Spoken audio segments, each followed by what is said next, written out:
Okay, guys, I think we're going to get started. If you guys want to have a seat. You have to come sit up here, though. Yeah. Come on. Yeah, I think it'd be better. Sure. Yeah. If you guys can all grab a seat. Well, you don't have to grab a seat, but.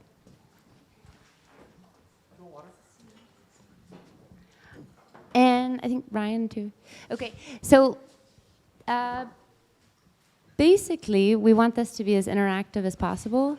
I think we also want to get, I'm going to actually let you guys ask some of the questions to the audience to get a gauge of like how much you know about the interoperability protocol that we've been working on and also the different projects that are here. But please, please, please feel free to ask questions, jump in. It's basically Agoric, Dean Tribble, Chris Goes from Cosmos, Abbi, I don't know your last name from OSCoin. Teco. And Ryan from Foam. So we want us to be interactive, so feel free to ask questions. And if you can yell your question, though, so we can record it, that would be great as well. Or they can repeat the question. So first, we're just going to give some context, and we're going to run through Agoric and Cosmos and basically where we are with the interoperability protocol, inter-blockchain communication. And then we're going to get the whole team going on kind of like how it relates to them. And we're going to try a park bench panel, a park bench panel, which actually requires a lot of your engagement. So drink some wine, drink some beer, and then get ready to move around. So I'm going to hand it over to you, and then we'll get the audience participation. All right. So first I want some context. So I'm Dean Tribble, CEO of Agoric, and I'll be telling you about that. But first I want some context on the audience. So did you have a question? Starting with you, sir. Oh, okay, good. Context to your presentation. Ah, yes, okay. So how many people here are programmers? Okay. And how many people are on the business side or non-programmer side? Okay, we got a few, good. So people who understand that there are actually use cases out there, good. Of the programmers, how many are Rust? A few. Go? Okay. JavaScript? I like that answer. Java, C#, some? Oh wait, now Haskell? So we got a couple. That's pretty awesome. All right. Anything that I missed? Holler out. Any? Python. All right, good. Okay. So now you'll find out the reason I asked once I get a little bit in here. So Agoric was founded by pioneers in the space of smart contracts. So Mark Miller's our chief scientist. He did the original Agoric Open Systems papers back in 1988 that articulated the idea of software agents creating and participating in markets. There was all the cypherpunk folks. I worked on the first production smart contract in 1989. As you can imagine, that was before blockchain. And we're now, and I'll show you what we're building now, but to set some context, when I say the first production smart contract, but it was before blockchain, what do we mean by that? Well, what we've always meant, what Nick Szabo meant, what a lot of the people working on this kind of stuff at the time meant, is it's a contract-like arrangement expressed in source code where the execution of the source code enforces the rights transfer, enforces the terms of the contract. So what that means is, Bitcoin is certainly a smart contract. It implements just one, which is the ledger transactions and payment, but it's absolutely software that is enforcing the transfer of rights in the system. But importantly, eBay is a smart contract. PayPal, Venmo, a lot of Uber, a lot of Amazon. There is software there running by a third party that you must trust, but it is the software they are running that is managing the commercial interaction or the cooperation between pretty much total strangers out on the network that are successfully cooperating to the tune of trillions of dollars, right? And so smart contracts predate blockchain, but what blockchain gives us is a high-integrity substrate to be able to run this. So instead of having to trust PayPal, instead of having to trust eBay, however good they may be, I don't have to trust them. I can just cooperate with people out there on the internet, on the chain of interconnected blockchains, and successfully do so relying on the code that was vetted, reviewed, open, available, and executing on my behalf. Okay, so where do we go with this? Oops, wait a minute. Did I? Ah, that one appeared. Sorry, I didn't mean to have that appear. Ignore that blue layer. Ignore the blue layer behind the curtain. So we were doing smart contracts before blockchain, right? So it was cryptographic protocols between machines, generally server machines where you're cooperating and one of them's the brokerage house and one of them's the machine acting on behalf of a trader or whatever it is. When blockchains came along, they essentially are a new kind of machine built out of agreement rather than silicon. So I have the machine in my pocket and I have the machine, which is Ethereum. They have about the same amount of compute power, but Ethereum acts with vastly higher integrity, right? Programs running on Cosmos, Polkadot, whatever, they act with vastly higher integrity. And so all the protocols and all the architecture that people worked out for how to do distributed commerce, that can work between those machines, even if some of those machines are blockchains. So we think of the world as having, public chains, multiple of those, consortium chains, private chains. Those are all just machines that we want to stitch together, where we have a network of these machines all able to talk to each other.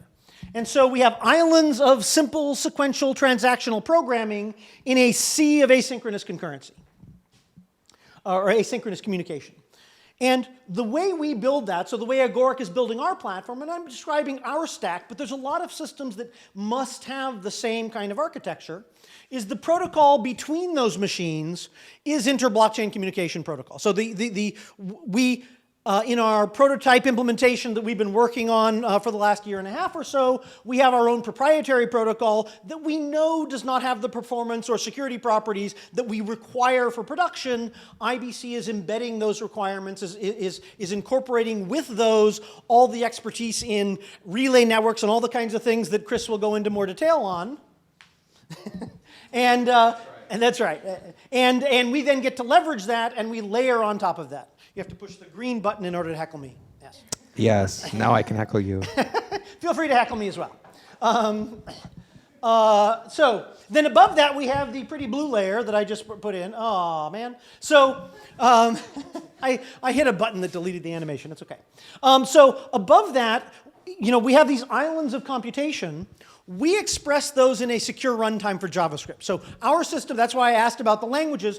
We have been had people in the standards committee for JavaScript for nigh on 12 years now, some of them for only 3 years, driving into JavaScript the elements so that we could make a secure runtime for it.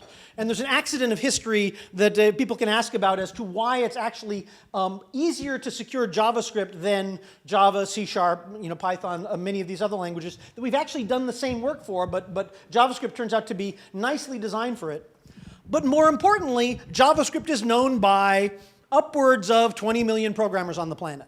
Right? And so if you want to, as you saw on my first slide, if you want to be able to bring the world's economy online, you need the world's developers to be able to do that. It can't be just us. It can't be just everyone in this room or everyone in this building. It's got to be millions of programmers of a wide range of skills, all being able to wake up in the morning and implement their solution and use a decentralized tool for it. And so that's why we focus on making environments that they currently use able to use blockchain.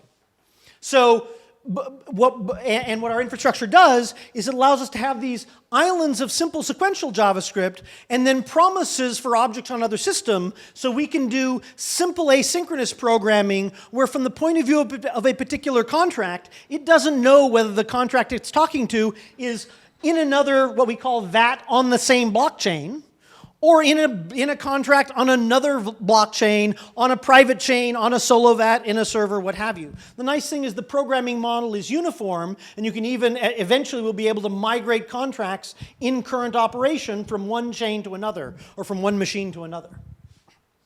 And then above that, well, and so as I said, the green layer, the machines are connected at a data layer, at an application layer with IBC. We then implement in IBC our higher level protocol, which lets us do this distributed messaging. If anyone's used, an RMI or one of these distributed object systems, we have one like that. Only it is highly secure. And so we implement that above the layer of IBC as an application protocol. That lets us do this distributed computational model that can run across chains. And then above that, oh, there's my messages going. All right, good. And above that, we build abstractions in JavaScript that lets us actually do smart contracts. So in JavaScript, it's great. You can build, imagine JavaScript 10 years ago, people did some great user interface stuff, and experts could do better user interface stuff. But now, non-expert JavaScript programmers can wake up and do way better than people could do 10 years ago, even the experts, simply because they can reuse components that other people made. Right? So all of the big systems that have taken off in broad measure, React, Vue, Ruby on Rails, all these libraries in various different systems, it's because they were a component architecture, so you could take components from people that are able to work in a different part of the system than you, combine it with what you could do, and deliver value add. And that shows up from amateurs to large-scale corporations. It's what makes a software ecosystem. And so we provide with our protocol ERTP, which abstracts doing transactions, transferring assets, whether they're fungible, non-fungible objects, what have you, and able to express that easily in JavaScript. And so that's the platform that Agoric is building.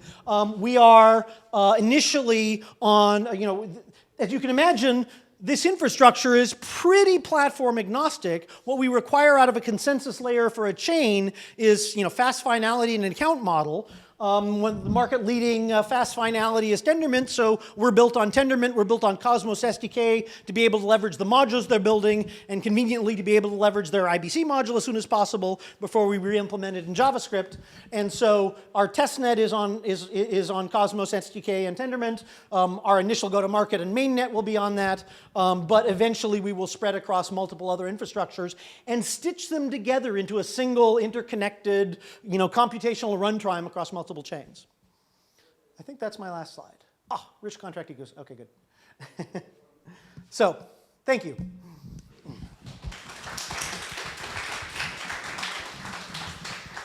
You're heckling? Oh, sorry. Any questions? Where did the name Agoric come from? So the original Agoric Open Systems papers had it. So the Agora is the Greek word for the open marketplace. And so this was an adjective to refer to systems that were about building or participating in open marketplaces and decentralized cooperation. Thank you very much. And now Chris Goes, who he's supposed to, whoops, I didn't mean to go to that slide. He's supposed to make all of this layer work. No, that's all of us. Go ahead. Oh, let me grab Now I'm going to switch the laptops. Excuse the 30-second intermission. Nothing to see here. Please move on. In the meantime, if I can multitask, we can conduct a quick survey. How many people have heard of Tendermint? Raise your hands. I mentioned it, so everyone here better raise their hand.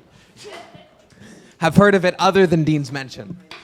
How many people have heard of IBC? Raise your hands. How many people could name the 5 key abstractions? Fede, you should have your hands raised. You name them?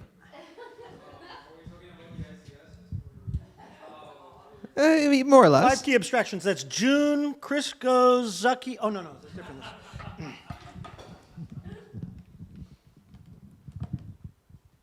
You don't want to name them?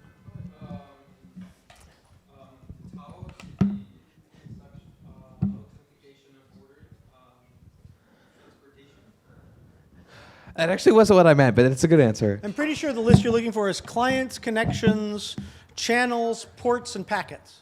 What? Yeah. There's a standard for each of those in GitHub/Cosmos or GitHub/Cosmos/ICS. Is that where it is? That's right, 30 seconds, sorry. Who came up with the 5 key abstractions? A distributed working group. That's true. Yeah. Using a decentralized consensus process that mostly consisted of 10 people in a room. But we had unanimous consensus, so it was pretty fault tolerant. There was a single point of failure, which was the air conditioning really sucked. But It's true, but at least we could open the windows. You are not yet activated. 15 You are seconds. not yet on the screen. Okay. You make Naturally will make me happy. I cannot type and talk. That would be I have a question. How is it so unanimous then? How was it so unanimous? Because, so it was a standard for doing how to accomplish a lot of things that we all needed to accomplish, and we all shared a lot of the same requirements. I mean, the problems are largely driven by the architecture that networks require. So. Yeah, we did have a process to resolve non-unanimous disputes. We just didn't end up with any, conveniently. So I am Chris. As you might have noticed, I work for Tendermint Research / Cosmos. The nomenclature is exceptionally confusing, but I work for the company which built and launched the first version of the Cosmos Hub and is working on the Cosmos Network. And I'm going to talk about inter-blockchain communication. How is that so funny? Okay. The Polycentric Interchain is already here. What do I mean by this? I mean that there are many blockchains. They do different things. They have ended up and will continue to end up specializing in different verticals. But at the moment, they are mostly siloed. If you have assets on Bitcoin, on Ethereum, on, God forbid, EOS, on other blockchains in the ecosystem, mostly you have to keep them on the chain which they were originated on. You can only use them with smart contracts there. You can't send them to other chains or participate in new technologies, utilize new systems like zero-knowledge proofs, utilize new protocols like Agoric as they become available. You are siloed. In many ways, the interchain is fantastic. Different blockchains can execute in parallel, so it provides a scalability benefit. Different blockchains can specialize on different applications. They can customize their state machine to the requirements of a particular use case, and rather than optimizing for sort of the lowest common denominator or a common denominator, as you must do with a very general purpose VM, blockchains can specialize in use cases of varying degrees of specificity and can adjust their protocols accordingly, supporting a shielded transfer circuit in the case of Zcash, supporting various application-specific like proof of location protocols in the case of Foam. It's very helpful for all of these blockchains to write custom state machines, but they are limited by their inability to operate. IBC intends to fill this gap by being a messaging protocol, a general messaging protocol for the interchain, for the ecosystem of many blockchains. We've constructed this messaging protocol by thinking about the common components which make up different blockchains in the ecosystem and the requirements of secure authenticated transport between them. So IBC consists of two layers or two sub-protocols. The first I like to call the Tao of IBC. So you can help me popularize that term. The Tao of IBC stands for Transport, Authentication, and Ordering. So the core IBC, or the first layer of the protocol, does not care what data is being transported. It's payload agnostic. It only needs to reason about transport, physically getting the data from one blockchain to another, authentication, allowing blockchains to determine whether other blockchains did in fact send data, whether modules on those chains send particular packets, and when necessary, optionally ordering, ensuring that packets are received in the order in which they are sent. So to do this, we've tried to generalize over the set of abstractions which exist on different blockchains today, and come up with a way to tie them all together into a single interoperability protocol. This necessitates parameterizing over certain things. So in particular, the first abstraction on this list is a client. A client performs like-client verification, as many of you might have heard of a consensus algorithm. To work with IBC, your consensus protocol needs to specify an algorithm for verifying its transcript, verifying a log of its own execution. In Bitcoin, this can translate to an SPV client. In a BFT consensus algorithms like Tendermint or Grandpa, which Parity works on, will have usually a pretty efficient like client that just checks the signatures of the validators on each block. But whatever the algorithm is, the like client needs to verify the output of consensus and allow, using some sort of Merkleized state, other blockchains to verify parts of the state of your blockchain. So in the case of the Cosmos Hub, we have an AIVL tree that Merkleizes state. Ethereum has a Patricia tree. This is a common existing design pattern because it is exactly the same as the requirement for running a like client on a phone, checking your balance, and authenticating your balance against a signed header. In the case of IBC, though, instead of running a like client on the phone, we're running the like client on another blockchain. Again, it's actually quite analogous. Blockchains, like phones, are compute constrained and bandwidth constrained. So like designing light clients for phones, we want the clients in IBC to be efficient, much more efficient in terms of compute and bandwidth than running the consensus algorithm. The second abstraction is a connection. A connection is just a paired set of identifiers between two chains. So in the IBC protocol, as opposed to sharding protocols that you might have seen before, we cannot reason about the topology of the system. There are many blockchains. They're coming, they're going away, they're changing, their consensus algorithms are switching, they might be stopping and starting. We can only reason about two chains at a time. So we need to work bottom up and construct ways for two chains to handshake with each other and associate each other with particular identifiers, which they can then use to send and receive messages. So the first set of associated identifiers is called a connection. A connection occurs between two chains. It's negotiated, and once two chains negotiate a connection, they can both speak on that connection, secure in the knowledge that those packets won't be accidentally routed to another blockchain by mistake. I'm going to slightly change the order and next mention modules.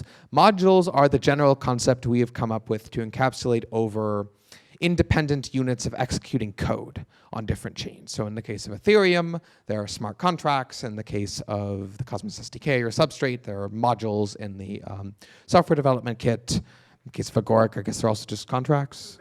VATs, yeah, or contracts.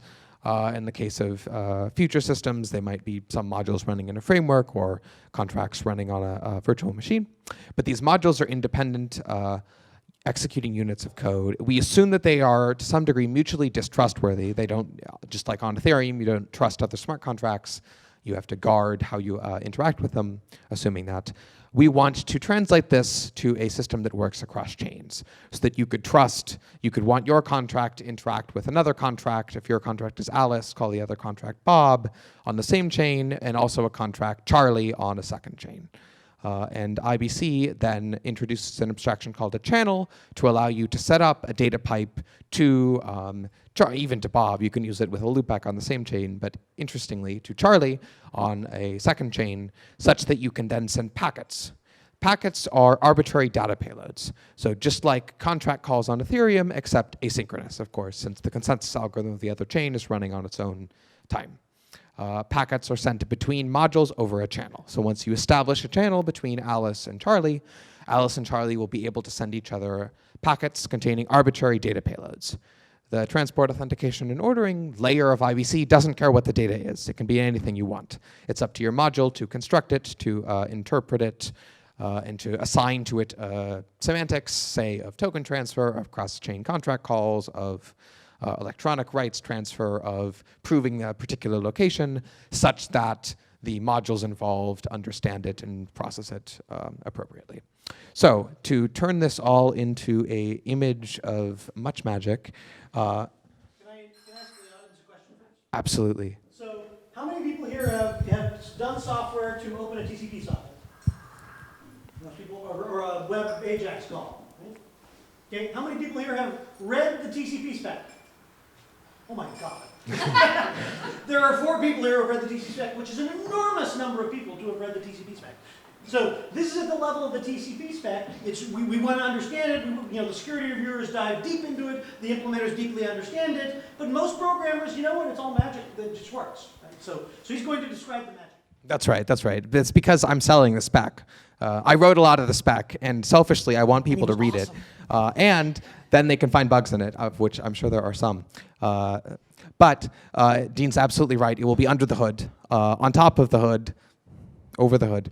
IBC will be able to expose an abstraction that looks like asynchronous channels. So if you've ever used channels in Golang where you send a message and then receive a message to communicate between different green threads in Go, same thing, except in our case, the green threads are smart contracts running on different blockchains.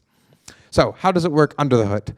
From module A, Alice, if module Alice wants to send a packet to module Bob, from chain aardvark to chain baloney, module Alice will first write whatever data Alice wants into the packet. It could contain tokens. It could contain a object reference for an electronic write transfer. It could contain a proof that Alice, or a user who called Alice, was at the coordinates of 41 degrees north and 52 degrees south, constructed using foam. Or it could contain, I'm just going to guess here, but it could contain proof that Alice had made some particular commit to a code repository and wanted to, okay, something related to OSCoin.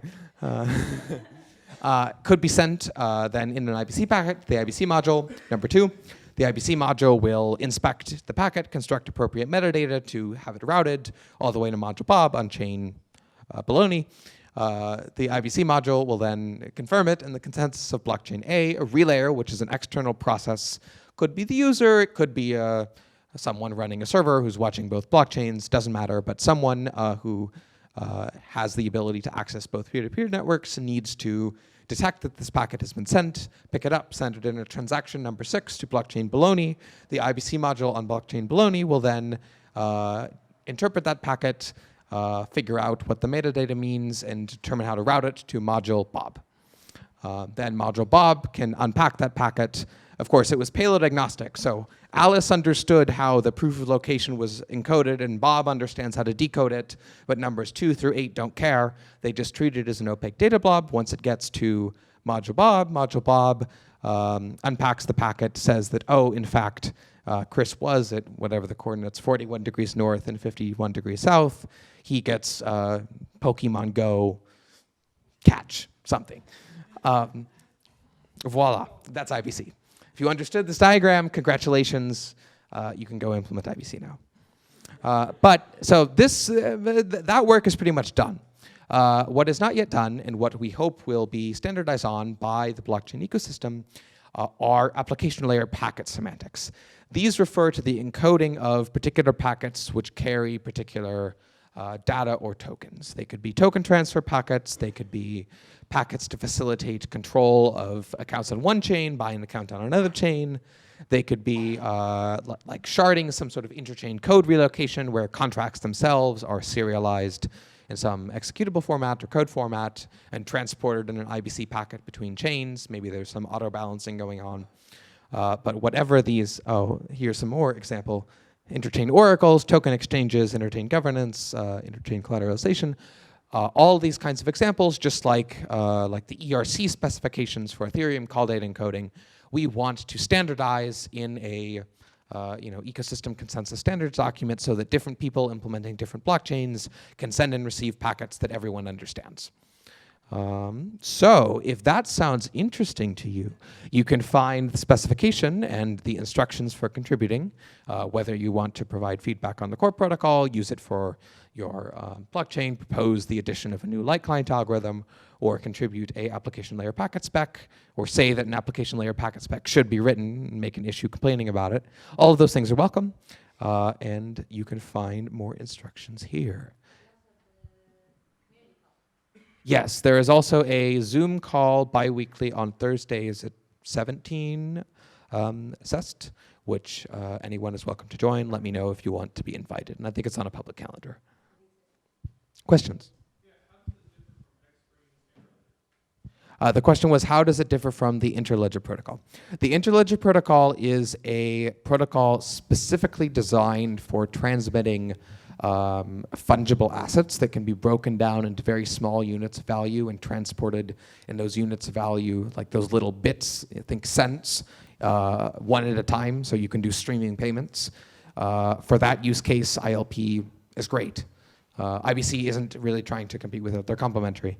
IBC instead deals with packets as atomic units that the protocol itself doesn't understand the semantics of, and that have to be authenticated from one chain to another. So the ILP security model is great because it's very simple, because you can say that if I lose a cent, I don't care. We'll just sort of stop the payment. In the case of IBC, we want it to be general, so we need to authenticate all of this data which is going around. That's right, that's right. So if you were to transfer assets in IBC, you don't need many packets. The packets are authenticated. You can do it all in one packet. Question? Yes. Yes. Can you give an example of like an application of communication between Bitcoin and Ethereum? Because maybe like I'm having difficulty imagining maybe just an example. An example, sure. I will caveat this with saying that Bitcoin, a peg between Bitcoin and Ethereum, although in principle possible with IBC, is much better served by a bespoke solution. Particularly, I think TBTC, which Keep Network is working on, has lots of good security properties. But what is the use case? Generally, it's tokenize the Bitcoin asset on the Ethereum chain in a pegged form so that it can be manipulated in Ethereum contracts, but then someone, and not necessarily the person who originally held it, someone else who gets it in an Ethereum contract as a pegged ERC20 can then redeem it back to Bitcoin. So making Bitcoin more programmable on Ethereum. You might also want to do the reverse. If you think the Ethereum miners are not good enough and you want the security of the Bitcoin chain, you might want to turn your Ether into a colored coin on Bitcoin. I don't know if anyone is actively doing that, but it's possible. Other questions?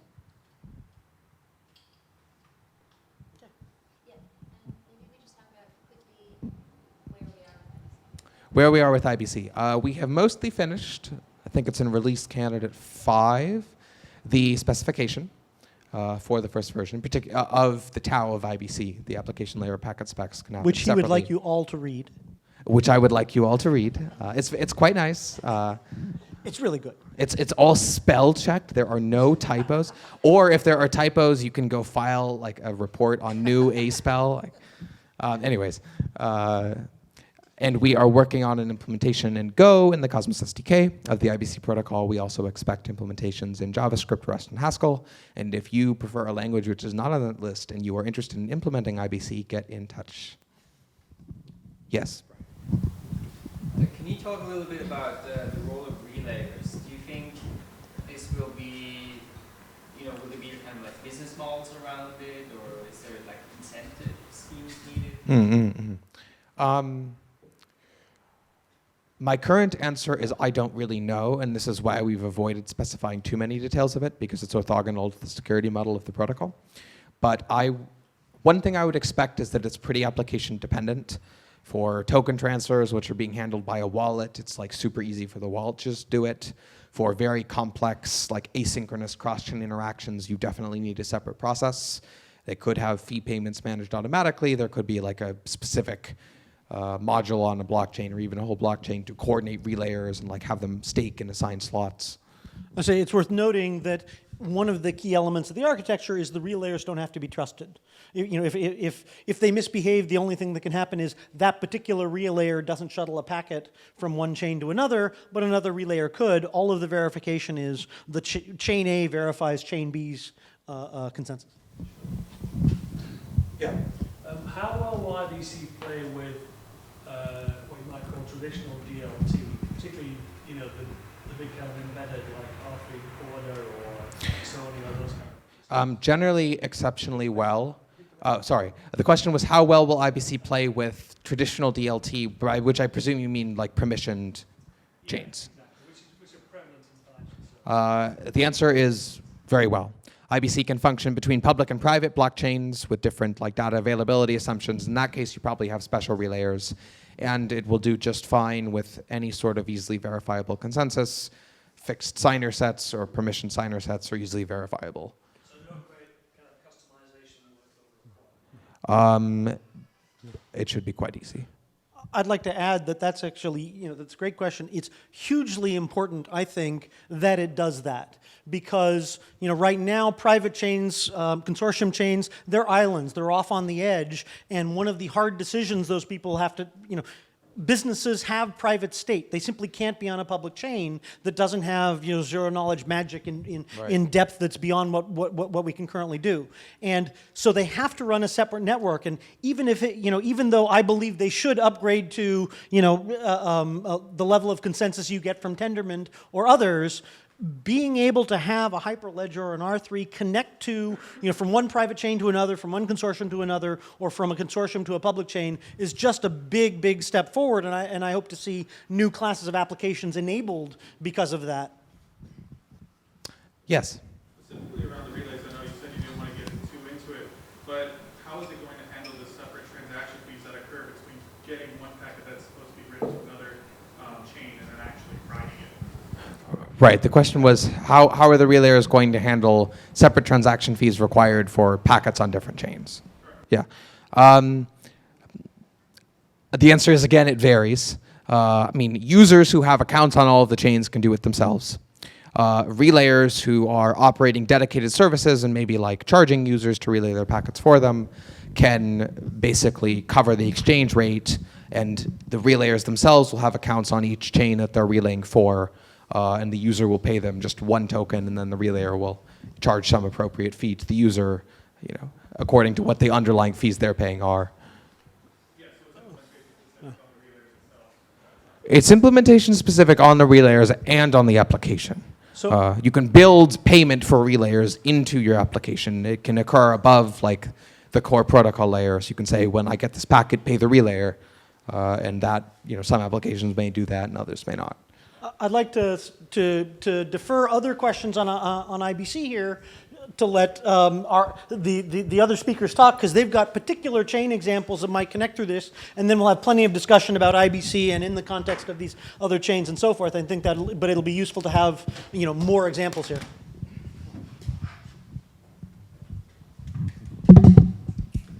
Yay, Chris.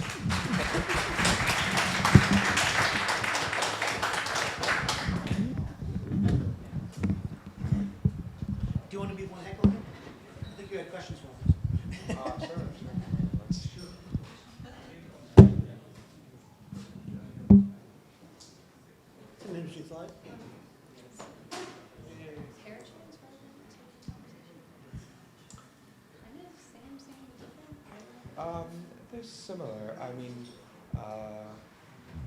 Polkadot does have a node topology, so they have a somewhat simpler problem to solve, which they do with ICMP between parachains, which is kind of like a specific instantiation. Hey everyone, my name is Ryan. I'm co-founder and CEO of Foam. Foam is a geospatial protocol currently on Ethereum. We provide tools to enable a crowdsourced map and towards decentralized services. We have a product that's been live on mainnet for the last year of Ethereum called the Foam Map, but today I'm going to talk a little bit about what we call dynamic proof of location. This is about coming to consensus on whether a person or thing is actually in a place it claims to be via a fraud-proof location-based system. So in this kind of Foam proof of location system, we have a few goals. The goals is that it should be Byzantine fault tolerant. It should also work independent of GPS. It should be trustless and permissionless for people to participate in, and it's driven by punishments and rewards. So currently in the architecture we've built so far in a demo, we have kind of three types of BFT. We have synchronous, partially synchronous, and asynchronous. So we have a synchronous time synchronization protocol that runs over low power radios.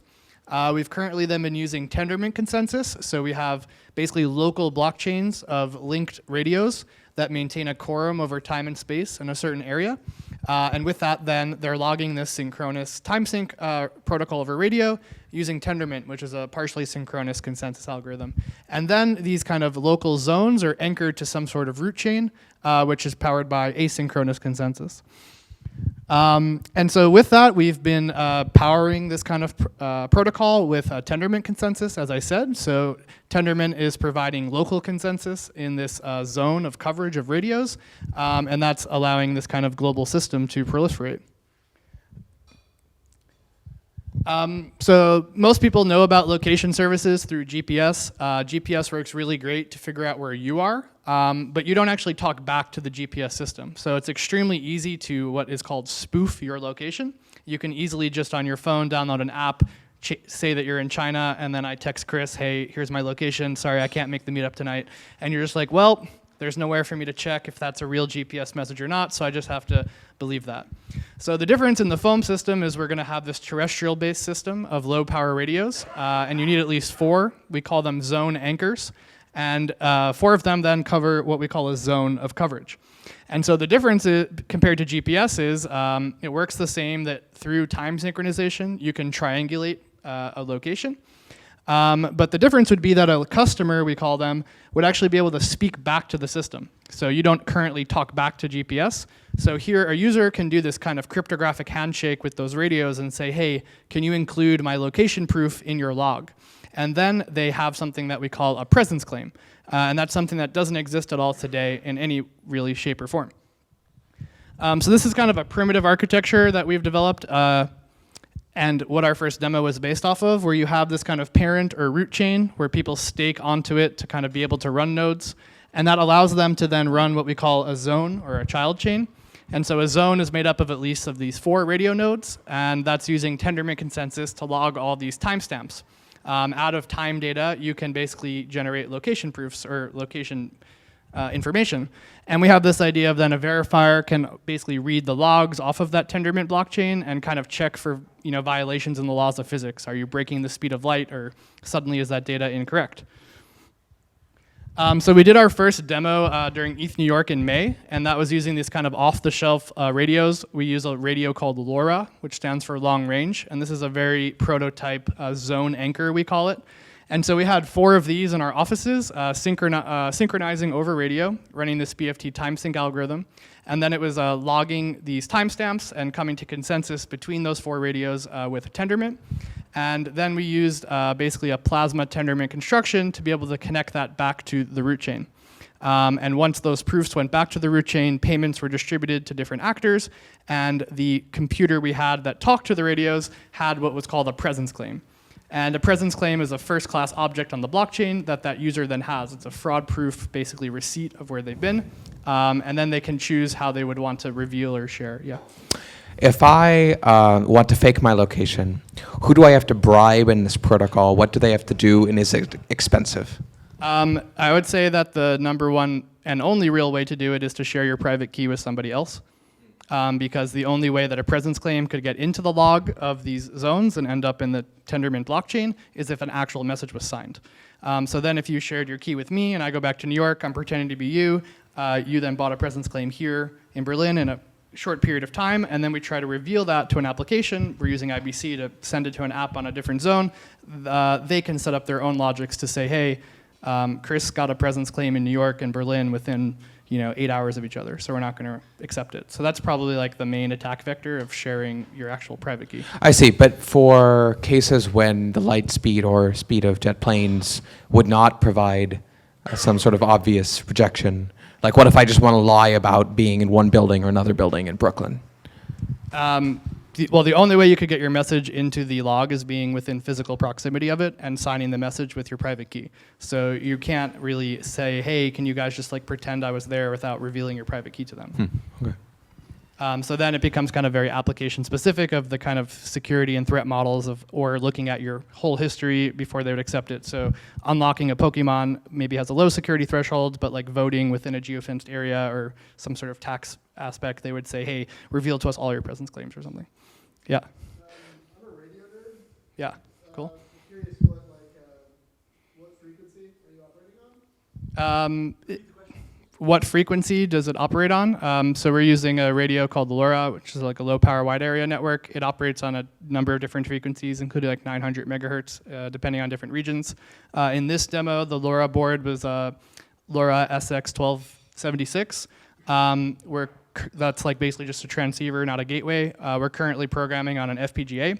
So you're going to have this FPGA board that's going to do the timestamping at nanosecond level and then be able to do the localization and plug into a LoRa. So it's my understanding that all this traffic would also be plain text because there's a lot of regulations around encrypting radio traffic? LoRa is natively encrypted, and it runs on an ISM band, so that's industry, science, and medicine, where you don't need a governmental license to run it. That's in the US, it's very open. It's a bit more regulated in the EU. It's illegal in Slovenia. So you're going to have ultimately potentially different radios, different frequencies based on sovereignties, and that's actually when, something I'll get to in a moment, where IBC comes in, because you're going to have actually different hardware potentially running or different frequencies running based on what the local jurisdiction is.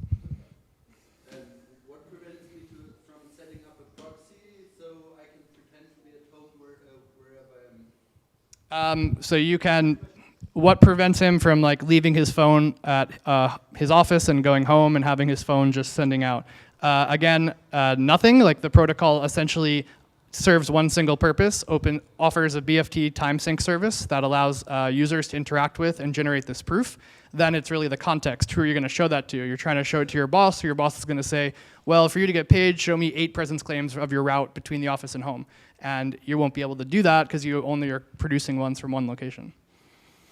I could have copies of my private key on all locations in the middle and sign these messages. Yeah, you could hide phones around the city and give them all your private key. Yeah, you could. Happy to hear any ideas how you have to combat that kind of attack vector.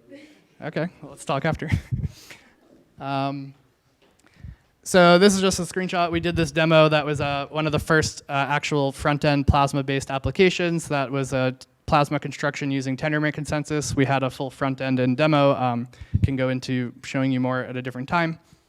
And this is just kind of a diagram of how a user from Ethereum would deposit into this root contract. They would get permission to basically burn and mint a UTXO via Plasma, and then different radios could register as well on this Plasma node. And essentially, what the heart of the Foam ecosystem is what is called this presence claim. So that's then this first-class object that a customer actually wants to purchase from the zone and say, hey, I'm doing this handshake with you. Can you include my location in your log? And so that presence claim is like the heart of the Foam economy and what other applications are going to be consuming, whether it's an Uber application or a Pokemon application. And this was kind of the first demo, first full architecture. We're not committed or married to using Plasma, but that was that.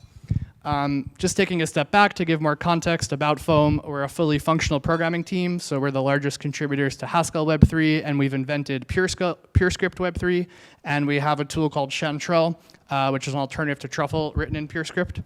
And so after this first demo, using this Plasma Tendermint construction, our team was a little bit upset about working in Go. So from there, we've recently received a grant from the Interchain Foundation to rewrite the Cosmos SDK in Haskell. That's an open source project currently maintained on our GitHub. You can check our progress and contribute. And we will be using that for the next version of the Foam demo. So this was a quick presentation, but just kind of to end then, where does IBC come in? So one is, instead of using Plasma for the root chain down to all these local zones running Tendermint, you could potentially use IBC. Even if we still use Plasma, then you basically have these presence claims that end up back on that root chain. Well, the application that you want to reveal your presence claim to might be on a different blockchain. So that's where this protocol becomes extremely useful, as Chris kind of hinted at, where you're going to be able to reveal your presence claim to an application that to get paid or to unlock something, and it might be on a different blockchain. So this kind of packet transmission protocol and presence claims being first-class objects on a blockchain, you as a user can then reveal it and also send it across different chains. So we're really excited about working with Tendermint, the Cosmos SDK, and seeing the IBC spec coming to fruition. So thank you all for your time.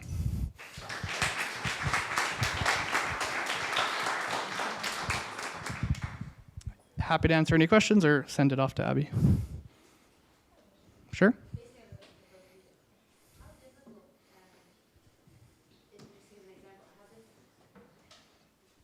How difficult would it be for someone like Foam to implement IBC? Like what? Or exactly. But just like what would be the time, effort?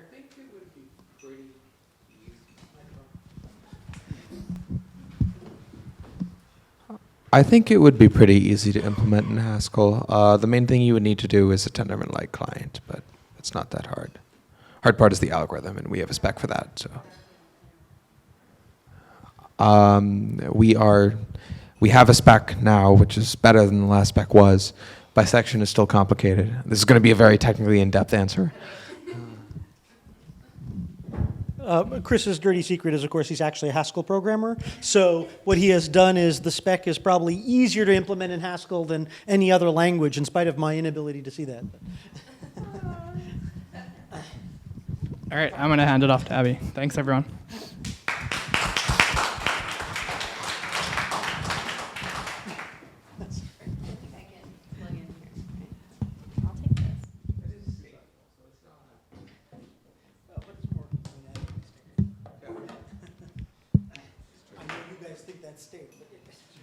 I agree. But there still has to have to be, if I could corrupt a particular zone, I could fake the right? Even without moving my graph. Well, the message has to be signed over read. This doesn't seem to be working. Or you have to give them all your private key, but then break the law. Entering keys log, then you have to verify it's reading the log. And you have to tokens at stake for this separate. So the spec is not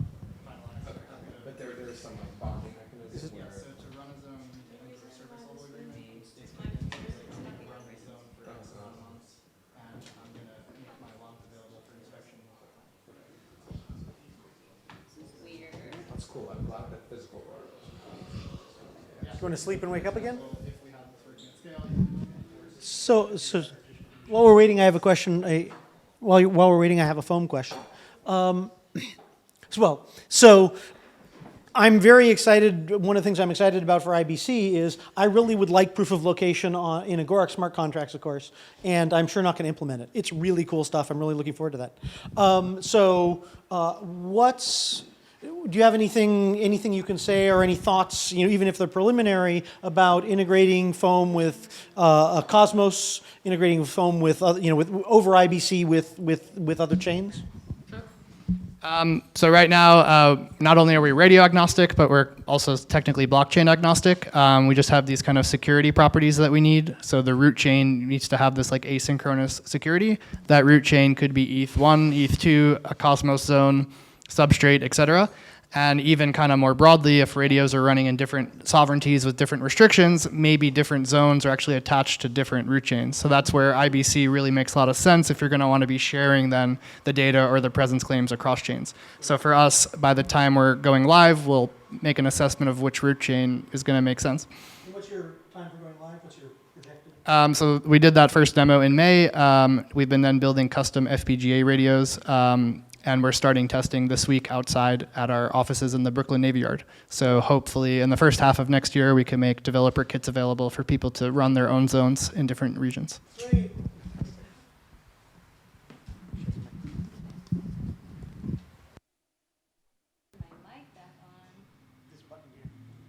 Hello. Great. This is amazing. Okay, that was minimal technical difficulties. Cool. Hi guys, my name is Abby. I'm a full-time contributor to Radical and OSCoin, and we're building peer-to-peer code collaboration. So I'm here to talk to you about Radical and OSCoin, but I'm going to start with Radical, and then get into all the fun blockchain stuff that we're going to be talking about today. Radical is a peer-to-peer code. A peer-to-peer network for code collaboration. It was launched last year as a P2P code collaboration stack written in Haskell, built on IPFS, because we all love Haskell. And it was born out of the belief that code collab infrastructure is way too critical to be controlled by a single corporation, such as GitHub. And it's kind of crazy that we don't have an alternative yet. And specifically, it's crazy that free and open source software is so underfunded and so underserved, and also built on one centralized code collaboration platform when 90% of devs use open source software at work, and it's basically critical to all of our digital infrastructure today. So it was inspired by existing protocols like SSB, IPFS, and DAT, and we tried to learn from a lot of the previous attempts in space, such as GitLab and GitSSB. And so basically, we built a secure and offline first terminal native alternative to GitHub, alternative to centralized code collaboration, and kind of therefore GitHub. And so Radical is super cool. This is the current state of it. So it's offline first, peer-to-peer, cryptographically secure, programmable. So it integrates with distributed version control systems like Git. It includes a high-level language with reprogrammable semantics that's based off of Lisp. It's peer-to-peer networking for sharing application state, and has flexible command line tools. So all that means is that basically Radical makes code collaboration a primitive. So it basically gives, starting with Git and then building up all the way to the developer experience, we're kind of encouraging experimentation about how we write software together, right? And so it gives developers the ability to program the different pieces of their workflow around a specific project or context. And so we think that's really cool. But we also think that code collaboration is more than just code. And I think this tweet embodies it really well. GitHub works fine for a lot of people, right? GitHub is great, and a lot of people have been using it for a specific reason because it does the job really well. So current platforms work, and most importantly, network effects are a thing, right? Most of the reason why people stay on GitHub is because GitHub has more things than just code, social features, network effects. And so we recognize that, but we also think that Foss, which is free and open source software, kind of operates within its own design space, right? So it's kind of embodying this new open, borderless world of people collaborating and creating value that's being underserved and underfunded for a lot of different reasons that are outlined in the tragedy of the commons. And so kind of adaptive coordination is a must. And also Foss communities are already taking on an autonomous mind of their own. They're governing themselves, they're finding their own money, and they kind of resemble this new space that we really want to experiment in. And we think that code collaboration is the way to experiment in this space. So, where am I? So peer-to-peer and blockchain kind of have this weird, awkward relationship that revolves around money. And we don't really like that because we think that there's a lot of cool things that blockchain can do to offer to peer-to-peer networks and to peer-to-peer applications of different experiences. And so basically, we think that we've already built secure and offline peer-to-peer code collaboration, but we think that blockchain, and that's what we're experimenting with at OSCoin, can offer a whole lot more. So OSCoin was born out of the blockchain revolution of understanding how blockchain can design new incentive models that enable new ways to align stakeholders, create and capture new value, and basically make systems that don't work right now work. And so basically OSCoin is a research initiative that's exploring how we can approach open source sustainability using distributed technology like blockchain to redesign incentive models and create new value networks. So we believe that like being able to redesign incentive models gives us a new way to fund and a new design space really to experimenting with funding public goods like free and open source software. So OSCoin was born out of a proposal, a white paper, that envisioned a consensus protocol that enables a crypto network with a sustainable economy that's backed by block rewards, so inflation funding. And it maintains and verifies a global graph of a global network and graph of software dependencies. So how projects are connected to each other. That's all maintained and verified through contribution metadata on a decentralized name registry. So what that means is that this is the stack right now. So we built this peer-to-peer code collaboration. And when you have blockchain involved, you can have all these awesome things. So you can have peer-to-peer value exchange when projects have their own wallets. You're able to now transfer value directly to your contributors, reward your contributors, fund your maintainers so they cannot get burnt out and they can pay for their work. And you can also have ecosystem stewardship through this concept of block rewards. If I have a global network graph of how software projects are connected to each other, I can also weight that and I can understand software's project's relative importance to the network that they're in and steward value from this network through them. So I can sustain a network and regenerate value instead of just expecting it to come from the outside.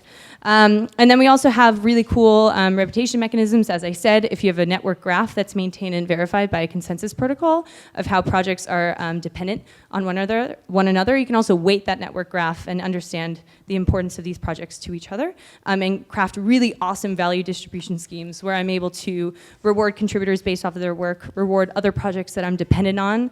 So we're kind of enforcing now a reputation that encourages accountability in free and open source software, therefore more so strengthening the network effects of our own network through free and open source software. And so this whole thing is based off of a decentralized name registry, which adds global canonicity and discoverability to a peer-to-peer network, which is really valuable for a lot of different reasons, but also from a security standpoint, having contribution metadata on-chain gives us audible and tamper-proof project histories that add a lot of security to a local, offline-first, secure peer-to-peer code collaboration experience. Go ahead. If you encode the, inter and intradependency value distribution rules, how do you prevent them from being gamed? Well, that's like the big question that is going into the whole ranking algorithm that our team, so we wrote a white paper on OS rank, which is basically a derivation of PageRank and TrustRank combined with a lot of different things, and that's exactly what they're testing right now. And from my understanding, the answer comes with not being too specific in what is a valuable contribution, and instead valuing things that can be formalized, like dependencies, and focusing on building ranking off of that, and letting the subjectivity that goes into like how valuable a contribution is, letting that be something that happens that you can automate, but has this human subjectivity, meaning a human is making a choice. And so you're giving them the ability to do so, and you're automating the interaction, but you're not putting the actual decision on chain, if that makes sense. Cool. Any other questions on any of this right now? Okay, I'm just gonna finish and then we can get to more questions. So basically why I'm telling you all this is because this is kind of our vision for free and open source sustainability. We think that code collaboration and P2P value exchange that's enabled with blockchain and everything that we researched at OSCoin is key for free and open source sustainability. So we envision trustless workflows through secure and peer-to-peer code collab that's offline first, that gives us control over our code. We had imagined borderless value exchange, which is super important for like empowering the autonomous organizations that open source communities are becoming, and also giving people the ability to exchange value with each other, fund themselves, receive value, and all of that. And also global canonicity. We believe in network effects, and we do believe that in embracing blockchain and embracing distributed technology can help make peer-to-peer networks stronger and more adoptable. And that's something that we're implementing right now, and we definitely stand by. So that's Radical. That's everything that we're building.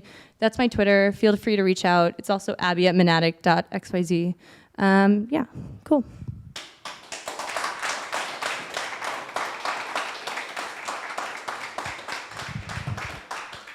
Does anybody have any questions, or should we go into the discussion?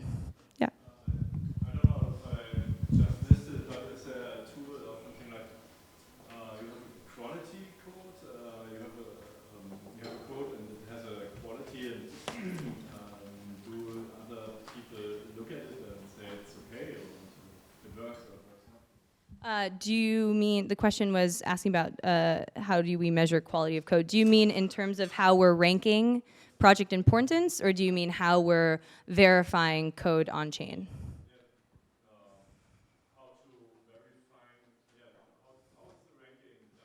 Yeah, so the ranking isn't based off of quality of code.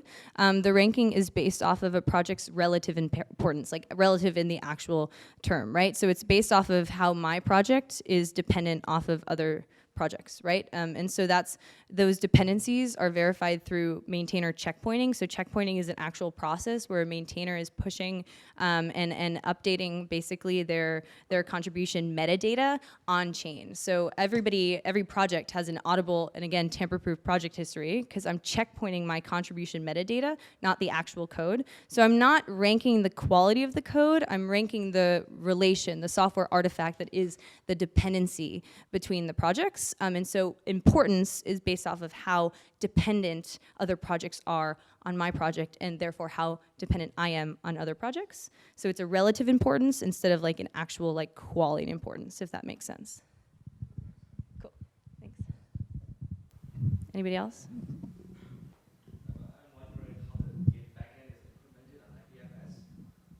Yeah, so that's the whole thing. So we actually might be transitioning off of IPFS. Oh, sorry, how the Git backend is implemented on IPFS. So we're actually transitioning off of IPFS, and I can like give you the download on that kind of when I have other resources like my notes in front of me. But talk to me after and we can talk about that transition. We're like figuring it out right now. We're exploring other options. But basically it's kind of just too slow. IPNS is kind of causing a little bit of issues for us. And so we want to build an experience and build it. So we're exploring other options.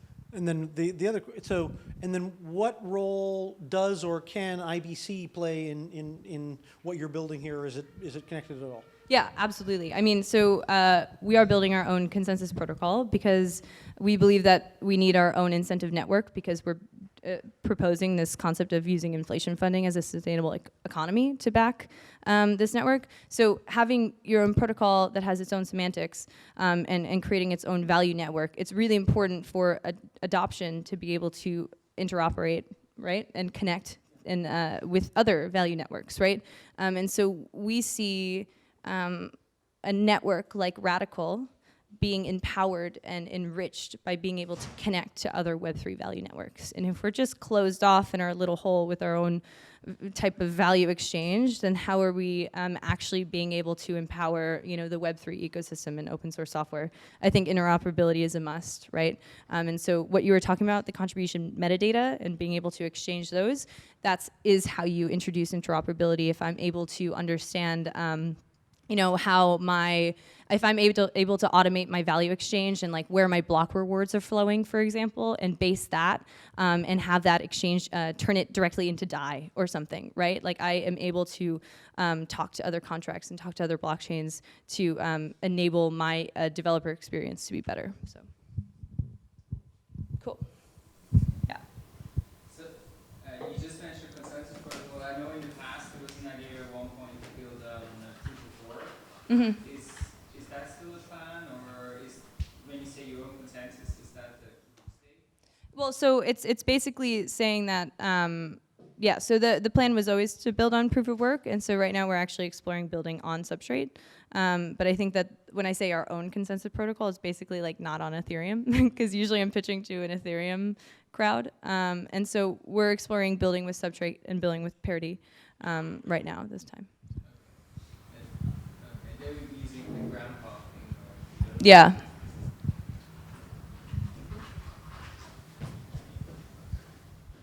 Cool. So I think we're going into a discussion now. Are you guys? Yes, I can explain this part. So we are going to try a park bench panel. This idea was pioneered by Anna Rose at, I think, the first or second ZK Summit. And it works as following. There are an initial set of panelists, these three lucky participants, who will, and I will moderate, so I won't be on the panel, but I'll ask the first question. I have to not be on the panel, otherwise it's conflict of interest. You'll understand. So, I'll start out with a question. Everyone on the panel will have a chance to answer the question. Then the next question will be solicited from the audience. Audience members can always ask questions. Panel members have the option to respond or not. If an audience member, however, asks a question which I deem to be too much of a statement, they are not defenestrated, but instead they are swapped into the panel. And then they have to participate in the panel until someone else asks a question that is in fact a statement and swaps them out in the order of first in, first out. And if we ask questions, we get swapped out to the audience? No, I don't think so. We could try that. So the first question is actually Abby's question from our conversation earlier.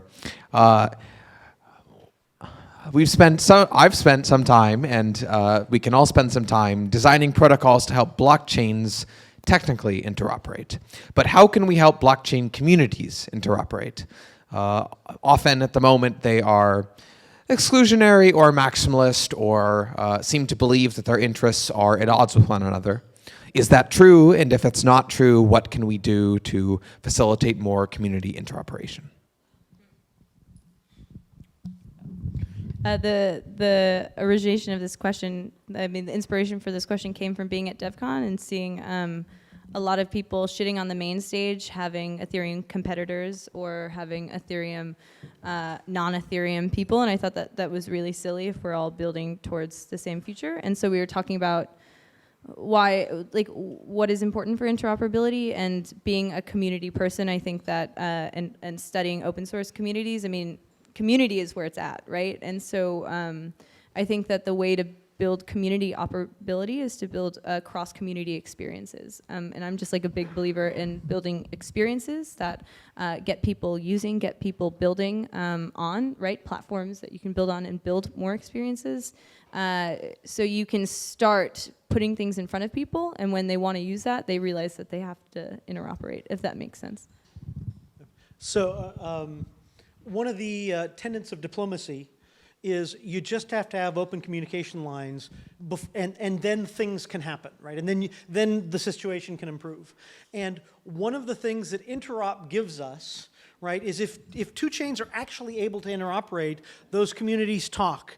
Some of them see the value on the other side and vice versa. You'll always have some maximalists in one direction or another, but it's astonishing how the driver of we're separate islands really causes you to put up walls, and the driver of we're an interconnected network really causes you to drop them. So that's one of those things where, in some sense, IBC will just help to make that happen naturally. It'll evolve out of the way things happen, and we'll have fewer emergencies like that. Sorry. So the technical interoperability will help facilitate community interoperability. That's right. I like things where you sort of get the line going up rather than going down. Now, various techniques of getting groups to work together, or one of the nice things about the standards process that you guys started up for the applications protocols is other things where two communities that need some application protocol on top of interop, they can just work it out. They don't need anyone else. And what it means is that you can start to get little bridges between various communities starting to evolve, and pretty soon you got a lot of people talking to each other, and it just makes a big difference.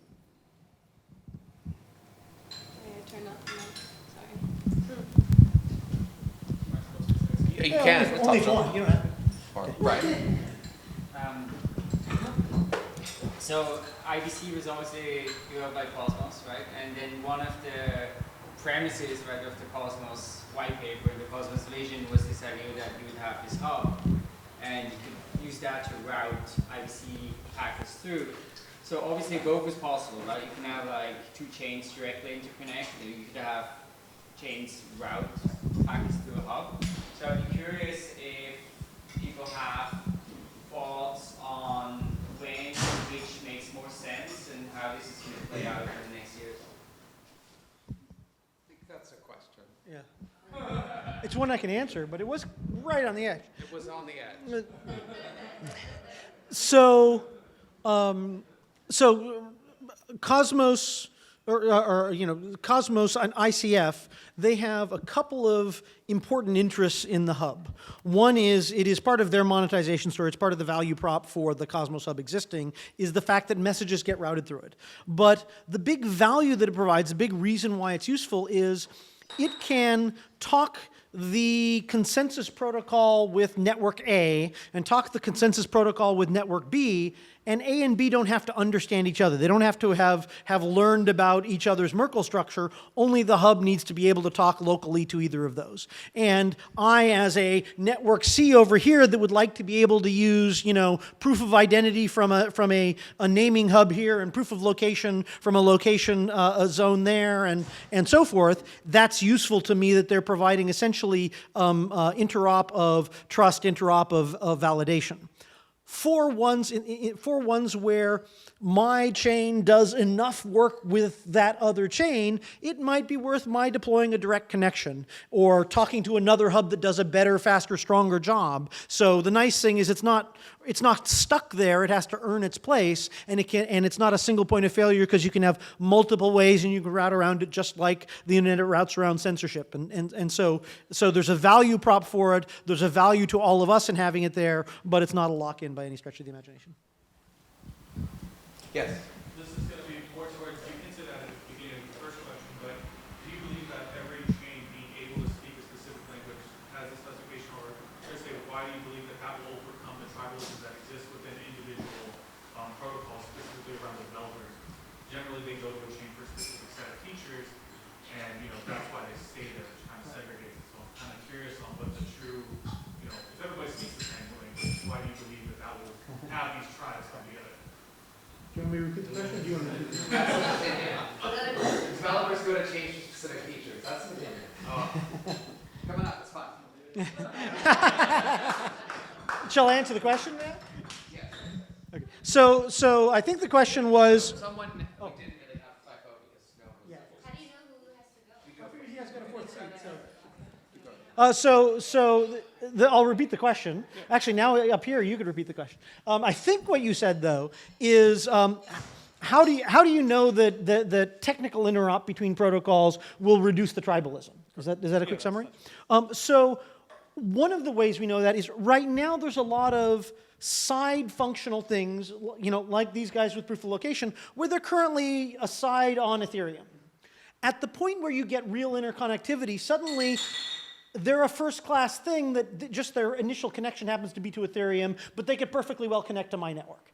And so there's a lot of things that look like they are aggregate weight over here, where suddenly, I'm an Ethereum maximalist, and I think they're part of my camp. And it's like, oh, no, I'm Ethereum maximalist, but they're clearly a thing I'm using and it's a value, and they're just another thing. They're another node in this interconnected network of chains. And so it's one of those things where you aren't going to get everyone over the dime, but opening up the lines of communications is just, we've seen that in multiple regimes, in multiple disciplines, not just in computer science, that it just helps make those walls come down. Questions?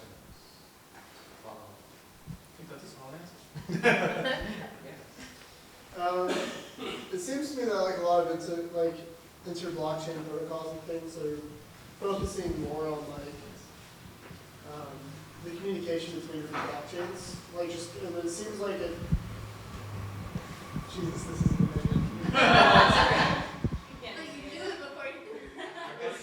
Wait. Why don't you say it into the mic so we don't have to... So my question is, a lot of the... Okay, so it seems to me that a lot of IBC protocols and a lot of people building for Cosmos and things like that aren't really taking a lot of privacy considerations into mind, and that it seems like, oh, we'll build an application and we'll just let everybody else use it, but there is no way for anybody on the other side of whatever blockchain, Aardvark talking to Baloney. The Aardvark doesn't know if Baloney actually has privacy preserving capabilities, or if the application that they intend to use on Baloney actually is privacy preserving, whereas it may actually be privacy preserving in Aardvark. And that, my question was, how do IBC people intend on solving this kind of issue? Because I have yet to see anybody really kind of figure that out. So you tell us that the specification does have something regarding secure message transportation. Otherwise, I have an answer. It is something we've thought about, but it's not really discussed at length and stuff, and it is an opinion, but a good one. Yes. Yes. And then I have an answer. So this goes back to my comment about businesses require privacy. They don't care about zero knowledge or running their own data center, whatever it takes. They got to have privacy.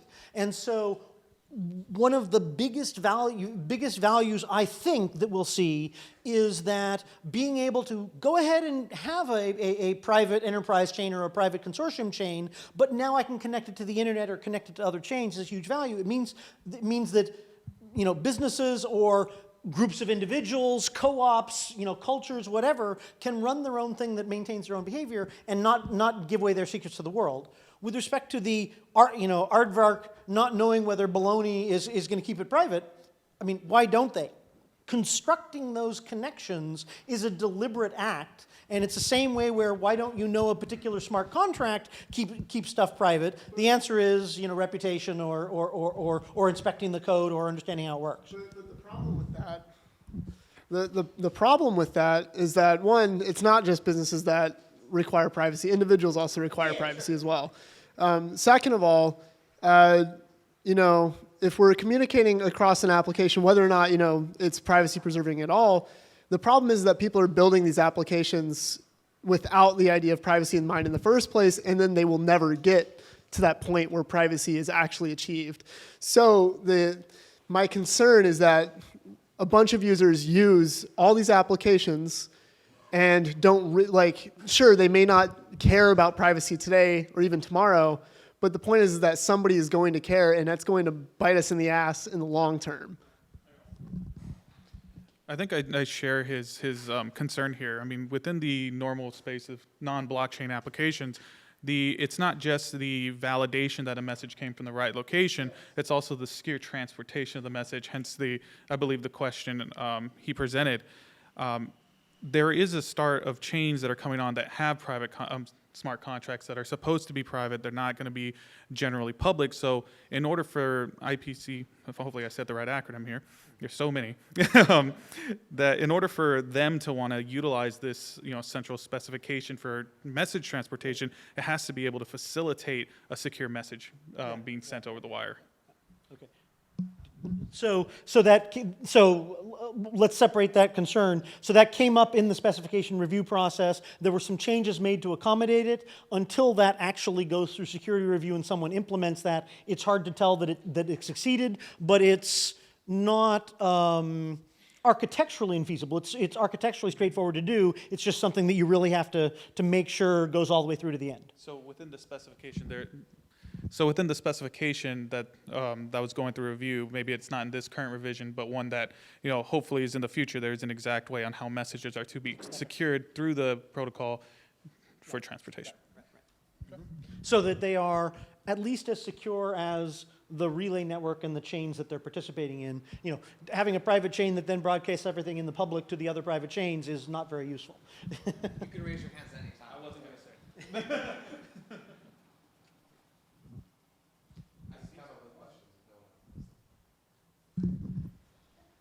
All right, here's my question. Are there any cases when it might not be beneficial to interoperate? What if interoperation introduces maybe unsavory actors? A concrete example, should permissionless blockchains elect to interoperate with Libra? Why not?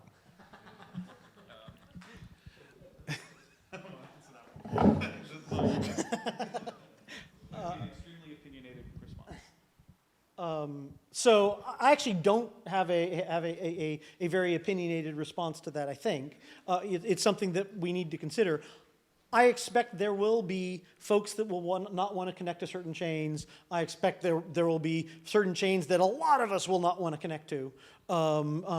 I think they will be ones that are far more reprehensible than Libra, but and that's sort of inevitable in any new technology. And that's something where richer governance, management on individual chains of what kinds of things that they want to connect to or prevent or encourage or what have you, is something that is an ongoing challenge independent of interop. Interop is merely one more vehicle.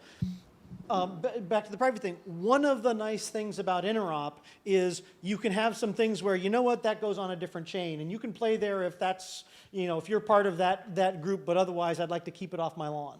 Right? You know what? I think I do have a response to this. My general opinion regarding this as a whole is, in the end of the day, what I foresee happening is that people are going to connect to the chains that have the most connections to them. And we've already seen this in the normal business world. Heck, we saw it, right when the internet was coming around. You want to connect to the network that has the most connections and the most services on it. So I foresee what will end up happening, regardless of whether or not you want to connect to a chain. You might end up finding the situation where, well, if I don't do it, people are going to leave, right? And in the end of the day, most of the protocols out here are businesses, and that becomes a business case at that point. I have a question for him, by the way, when we're. Any in the audience questions? Yes, this is my question, but now I can use that one. Oh, yeah. That's true. We got some guys standing around. All right, I guess I have to put myself on the panel.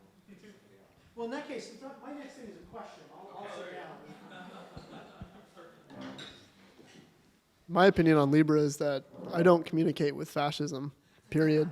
But you will if you No.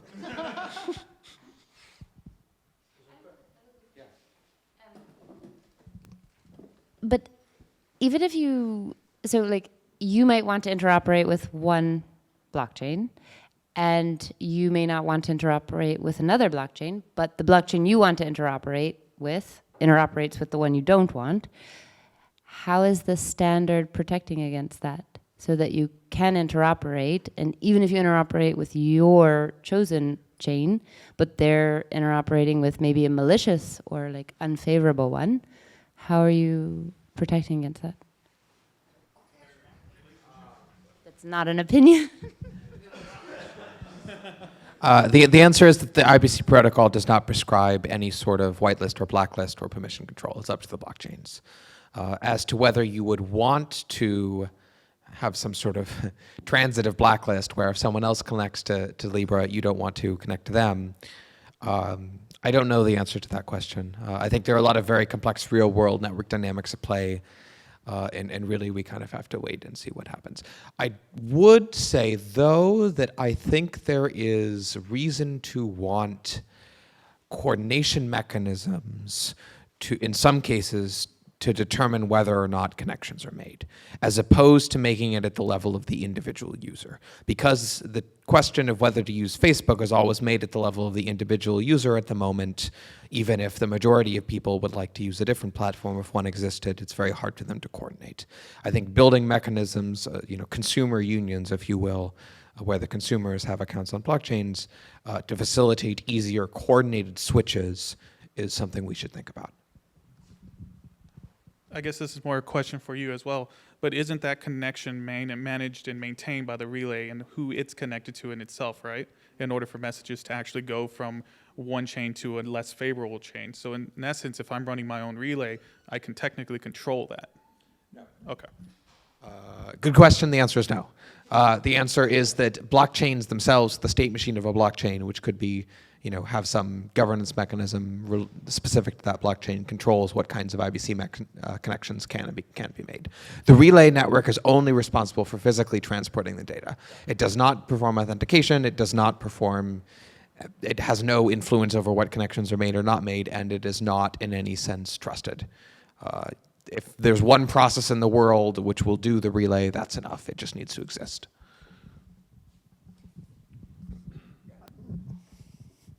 So you raised an interesting question with a kind of whitelist and blacklist. So, my perception is that central banks are at some point going to issue central bank digital currencies. I'm just coming on to a question. I'll let you finish. Let me finish the question. Right. In the context of that not statement, isn't a blacklist and a whitelist a good idea in the sense that certain information that is on your blockchain, you do not want to go, for example, to a government-controlled digital currency? Aren't you going to want to block some people? Good question and statement. Clarifying information. When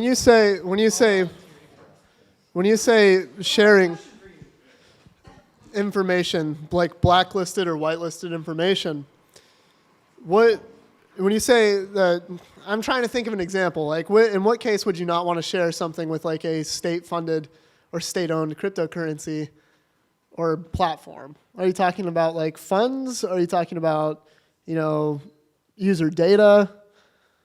All of the above. Okay, so just I gotta press the button.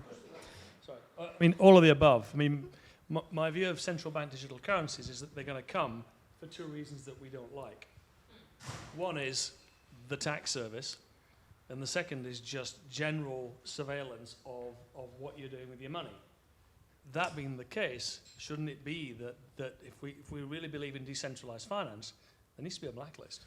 So, two things.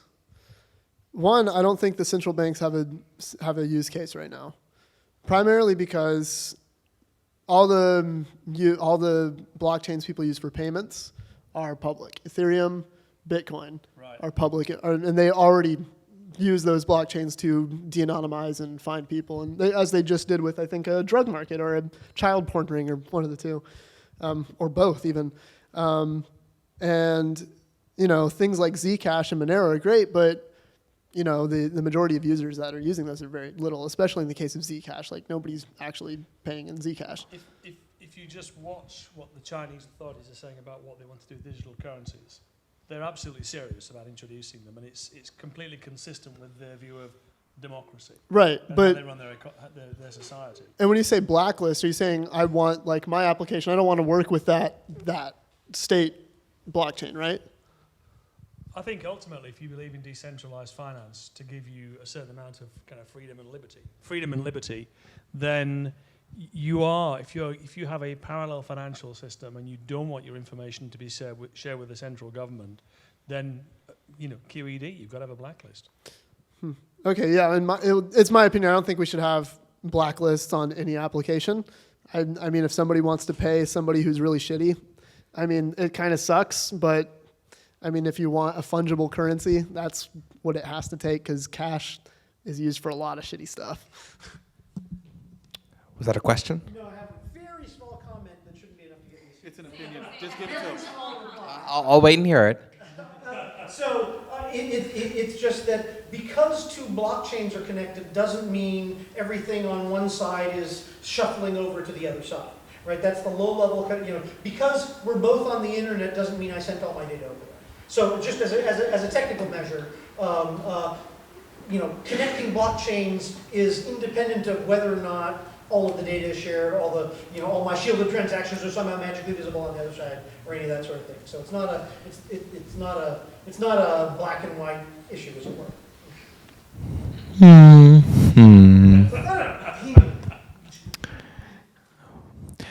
I agree that it's true now, but I'm not sure that it will be true in the future. So I think you're going to come, and I'll explain why. I'll give justification.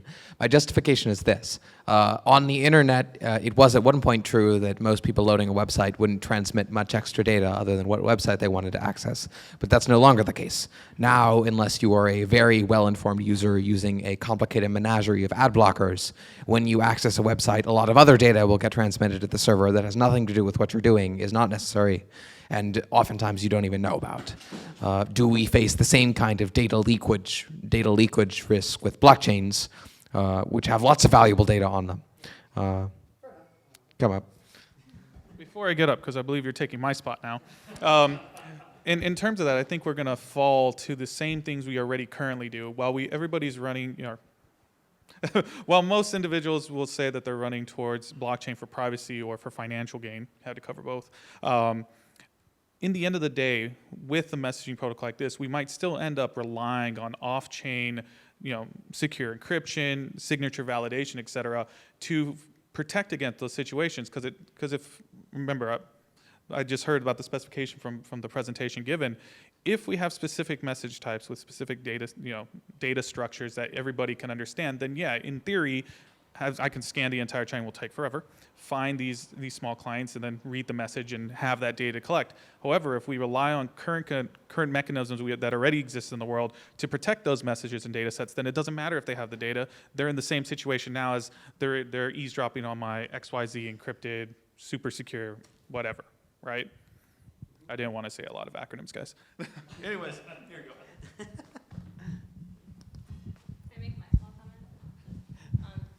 Concept of blacklists. We actually just recently talked about this a lot after the GitLab issue came up, where GitLab was restricting political discourse or restricting the ability to remove people from their platform in ability to keep people from having political discussion or whatever. And so peer-to-peer protocols are super nice because you don't have to create a blacklist, but you can instead architect the protocol to give user power over their platform, right? And so instead of saying whitelist, blacklist, my opinion, but I don't want to come up, it's just a statement, is that we can be architecting peer-to-peer protocols to be interoperable, but also architected in a way that we're able to give users control over what they're seeing and what is being accessed. And I think that that's another layer to this conversation that should be included in the whole off-chain discussion of all this, because off-chain is on-chain and off-chain is going to be just as important as on-chain, but how we're architecting these protocols to be interoperable with each other is also really important. Well, that is an opinion. I think you're up.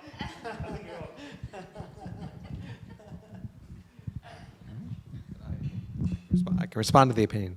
I agree. I think that that putting control over, instead of having some company choose what their policy is for speech or for blacklist, whitelist, putting control of the protocols into the hands of the individual users and allowing kind of emergent network effects to govern what the sort of whole topology looks like is a really important design direction to pursue. However, I don't think in all cases it replaces coordination. I think there may be cases when users of a network want or there are kinds of coordination problems that individual choices can't necessarily be architected to solve, where there's some competition, whether it's competition to pollute the air or something with an externality that maybe it's mimetic competition. Some kinds of memes are because of the kinds of tribes humans grew up of for all but the past few millennia, were structured according to certain kinds of social relations. Some kinds of content are more vital than others, even when they don't translate into positive outcomes over the long term for the consumers of the content. And maybe people want to architect a governance mechanism over their network that allows them an explicit coordination procedure to change the rule set. So when you mean coordination, you mean when you mean coordination, you mean governance mechanisms, you mean governance architecture? Like what do you mean by coordination exactly? It could take different forms. There's a continuum from I make choices for me to I make choices for me, but I incorporate other people's choices to everyone votes.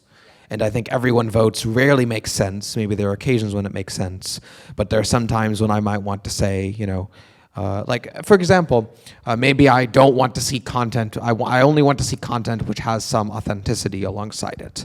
And for that task, I don't have time to review it all myself, so I want to kind of delegate some of that review authority to my friends. Or I want to delegate maybe even some of the authority to censor. Like, I don't want to see, certain kinds of hate speech, and maybe I want to delegate that authority to censor to not the entire network, but some subgraph. And I think we have to build that kind of flexibility into protocols. First, any questions from the audience? Way in the back. Yeah, just a little thought experiment came to mind. Yeah. Let's say FBI creates joins to Cosmos interoperability, and they use it to try to seize assets or data. What would be your thought of that happening? Would we get into a situation where people could be forced to vote in terms of governments to transfer assets or data to the chain owned by, for example, FBI or North Korea or whatever? So the question was, what if someone like the FBI stands up a chain and then uses interop to be able to seize assets? So I think there's a technical answer to that. I mean, the technical answer at the moment is if the only thing the FBI does is stand up a blockchain, they can't compel any user to do anything. But I would expect the FBI, if it were trying to pursue this avenue, to use legal means in addition to technical means. So it is true that they could say, we're going to connect over IBC, we'll run it probably isn't even a blockchain. IBC can also support solo nodes. So we'll run our centralized server or cluster of centralized servers. And you have to, if you're using this other blockchain, we're going to use our existing state monopoly over the use of force to compel you to check your transactions over IBC with the FBI blockchain before you can send them. And that kind of IBC really doesn't solve that problem. What you need to solve that problem, I mean, it doesn't make it worse. Like, they could also do that if you were just using another blockchain like Bitcoin. But what you need to solve that problem are privacy-preserving technologies like zero-knowledge proofs as used in Zcash that make it just technically impossible for certain kinds of monitoring and the associated control to take place. Well, he actually raises a good point about the privacy of IBC. Yeah. He raises a good point about the privacy of IBC here because, let's say in some dystopian future, the FBI starts a service that says if you want to legally operate on any of these other blockchains, that you have to go through the FBI's solo nodes first, maybe get a request signed, and then have it broadcast to the other nodes. See, now we laugh it off, but the problem is that IBC is not privacy preserving. It doesn't matter. So So doesn't matter. If the answer we can de-anonymize whoever uses it to then press legal action against them because the FBI is a part of the IBC. No. IBC is a protocol. It will be privacy preserving, though we don't know that it currently is. It will enable that. But the thing is, I'm going to stand up a protocol and force you to use it. IBC has nothing to do with that. They could do that now. Well, they could do that to citizens of the US that are willing to go along with that. And people have been using Tor and VPNs and all sorts of things to ignore a lot of stuff of that flavor for a long time. So let's not create enormous dystopian future realities. We can plan for them, but that's not one that's technically feasible. I want to clarify that IBC does not require that your blockchain make data public that it wasn't. Right, but my point is not about the data. My point is about the connection. See, anybody can now see that you're working on a chain that you did not have permission, that the FBI says you did not have permission, according to us, to perform that. But that's that communication. equivalent to saying, and all of your web requests must go through the FBI's proxy server so they can monitor your web requests. Right. It's exactly equivalent to that. You know, that's just the nature of networking But and we know. government, and that But would the be problem is intolerable. that this actually happens in Turkey. I understand it's a problem. That's a problem that is not at the level of protocol interop. That's a problem that's at the level of how much can they control your network access. But it is a problem in protocol interop because you actually have to build in privacy mechanisms to prevent or at least assist the user in a friendly manner so that they don't actually accidentally, break the law in some way in their own country. Yeah, I agree. I don't think IBC would prohibit the construction of such mechanisms. And I don't entirely have your shared mental model, but my guess is that there are no architectural constraints that would force data to be public or be routed through any sort of intermediary that you wouldn't have in any single blockchain.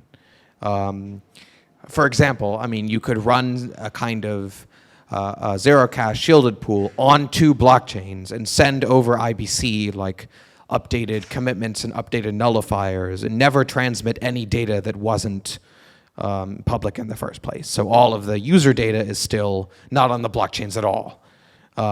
You're sending between the 2 chains records of consensus, but that's public, and you're sending some data about the transactions, but the data about the transactions doesn't reveal anything about what the user's actually doing. And you have some minor fee payment problems, but they're not different than the existing fee payment problems on Zcash. So, yeah. So I'm wondering, is there some sort of reward or punishment system that compels people to interoperate? They can punish people for interoperating or encourage? Compel. That is a strange word to choose. I'm from China, so it feels it's a Pandora sign. Oh.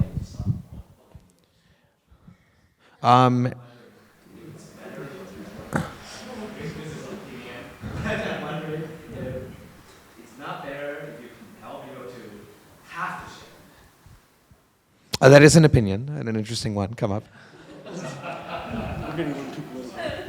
So the first question, maybe you could answer first.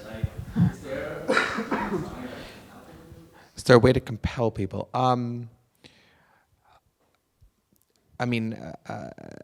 It depends on the degree to which blockchains exist in an abstract Platonic world. If they exist in an abstract Platonic world where people assign to them only the value that they want to individually, no. But states can utilize their monopolies on the use of force according to what data is on blockchains.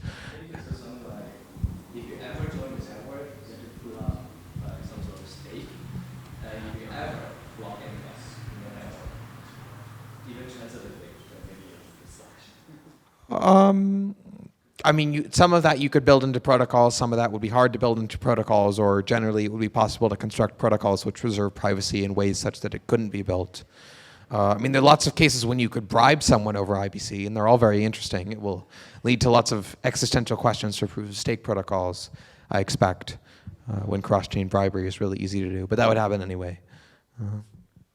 I was just going to say, it doesn't add any new opportunity to compel. It's not, interop doesn't have anything to do with the ability to compel. It's just yet another thing that if you had an ability to compel, you could use it. Question? So regarding IBC, I know one of the ideas is delegated account control.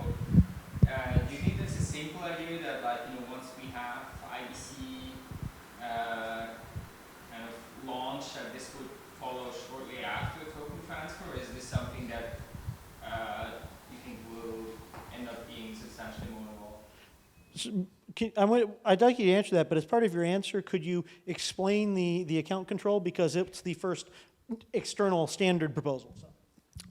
That's right. So delegated account control is a application level standards proposal for IBC, which will allow an account or potentially multiple accounts on one chain to control an account on another chain. So if you have a private key or a multi-sig on Ethereum, you could use this over this protocol to control an account on Cosmos, so it can account on the Agoric chain and account on other IBC connected chains. As to the question of whether I think it will take a long time, I can't make predictions as to our engineering roadmap. You should apply for a grant from the Cosmos Hub Community Fund and implement it yourselves. Don't wait for Tendermint. The actual spec is simple. The good thing about the IBC, the Tao of IBC, is that it handles all the hard stuff, so you just have to deal with packets and make state changes accordingly. I have a question.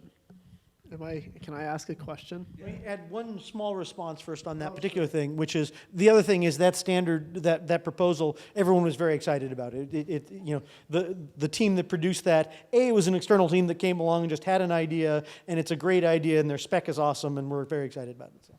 My question is, because when we talk about privacy systems, privacy is literally just consent. And specifically, cryptography allows us to build privacy-preserving mechanisms that enforce consent in a mathematical manner. And in the case of interoperability, how do applications have the notion of informed consent that when you use their application, how does the user know where their data is going to go, what chains it's going to be stored on? Because now we're, in the cases of where data is going on one chain and maybe on another as well, where does the data go from there? It's like it's a Pandora's box, really. So how do we enforce the notion of informed consent when building applications in an IBC, a post-IBC world? It's a good question. I mean, in a technical level, it's not really different than Ethereum contracts, calling other Ethereum contracts. You are dealing with different blockchains, but the sort of, if you're sending the data to the contract, it's kind of public anyways. Right, but in the case of that, like when you interact with an Ethereum contract, it's just going to be on an Ethereum contract. Maybe somebody else reads it, but it's a lot more static. Yeah, that's true. That. Yeah. That's true. I mean, I don't think it's possible at the protocol architecture layer to provide the kinds of user protections that the end applications will need. So we try to leave it as much as possible up to the modules, the smart contracts, which are using IBC, to control what other chains, what other modules they interact with, and they will need to make that interaction legible to users. But they have control over what it looks like. And they can provide, just like you can read a smart contract and see what it does, you can read a contract using IBC and see that it is going to make this kind of connection, that it will definitely not make this kind of connection. You can see what it does with your data.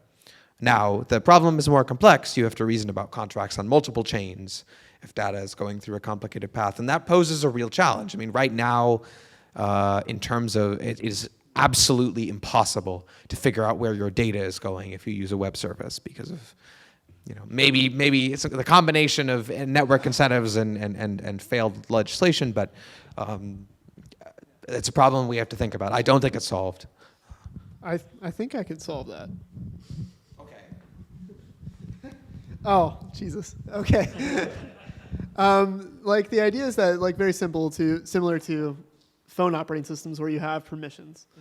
I can envision a world where a cryptographic key must sign something that says I am willing to use this and this permission, and maybe have data like if I'm going to share location data from like Foam or something, then I knowingly Foam will have to check and say that yes, anything from my key here I'm willing to share, and if Foam doesn't have that permission from that key, then they just will be like, no, I don't want to use that information from this person, So I can kind of see it as like a standard. A layer 2, like right above maybe IBC, or maybe even like some app built on IBC for it. I'm not sure if it's, like you said, if it's not really at the protocol level. Well, we talked earlier about proof of location stuff. There's also protocols that are the credentialing protocols, DID protocols, so UPort and Evernym and so forth. one of the things that resonated about that, one of the things that those provide is user credentials where I can do zero knowledge style. I prove to you that I'm qualified to handle natural gas, so you can hand me, you can transfer, freight movement of this, this natural gas material, but I don't have to disclose you my home address and who trained me and how long I've been a driver and all that sort of stuff. And so one of the things that was demoed at the Diffusion Hackathon were where you could see attributes that were of the flavor, yes, they agreed to disclose this information in the following ways. And so so following what you were describing, if we could start to develop a standard for attaching to data, that sort of thing, so you could see, so that an application that was going to transfer data that was clearly owned by someone could show that they actually, and record as part of their integrity state, that they actually were authorized to transfer it to some other party. That would be something that once they add that to IBC so it can transfer between chains, that you might be able to see a network that's sort of following some standard process there. That would require some identification mechanism. Oh yeah, absolutely. Which that, absolutely. in my opinion, is not good. But the interesting thing about the interesting thing about that, and I don't disagree with you, but there are plenty of use cases where if we want to go to mainstream, where it is about, is this driver here authorized to take natural gas, and otherwise I'm not allowed to hand it off to them. I don't need to know whether they're married, but I need to know whether they're qualified to take natural gas. The key thing is they identified to some third party that is not me that they signed up with. So their employer, their driver school, their driver training, their regulatory agency, whatever it is that gave them the credential to accept natural gas and showed that they had training to do it, I just need that bit. And so enabling the compromise of they do their authentication and then they only disclose to me that bit, so I'm willing to hand stuff off to them, is a pretty good compromise in terms of, yeah, they had authentication, but the network doesn't see any of that secret data. I think we'll do one final question.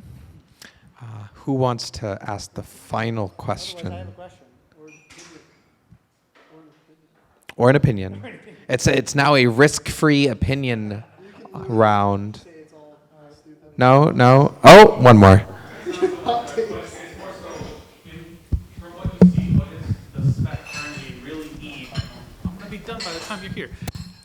From every revision you've done, what do you foresee being something that the current specification really needs to solve? Or is maybe there's a different use case you personally see that it could also solve? That it doesn't solve yet, or what? Yeah, exactly.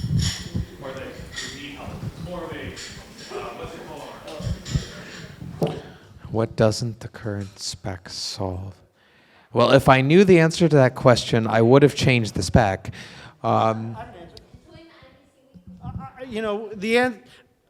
The concern about confidentiality. I mean, I think that's something that there's stuff in there that moves in the right direction. Did it get all the way? We need to find out. I think that's crucial. Yeah, I think the concern about confidentiality is quite good. The current spec does not handle any sort of data transmission architecture other than like one-to-one. So it doesn't handle multicast, doesn't handle collecting from many sources to one sink, and I think those will be necessary in the future. So I would sort of, in terms of priority, those are features that would improve efficiency, but they aren't, in some sense, fundamental. You can't get there from here if you screwed it up. You can do multicast by sending it to everyone who is interested, and it's a pain in the butt, and it's order n instead of order one. But if you screwed up the confidentiality, then suddenly all your data that you're transmitting is public. Yeah. So, yeah. Not you, but if we collectively screwed up the confidentiality.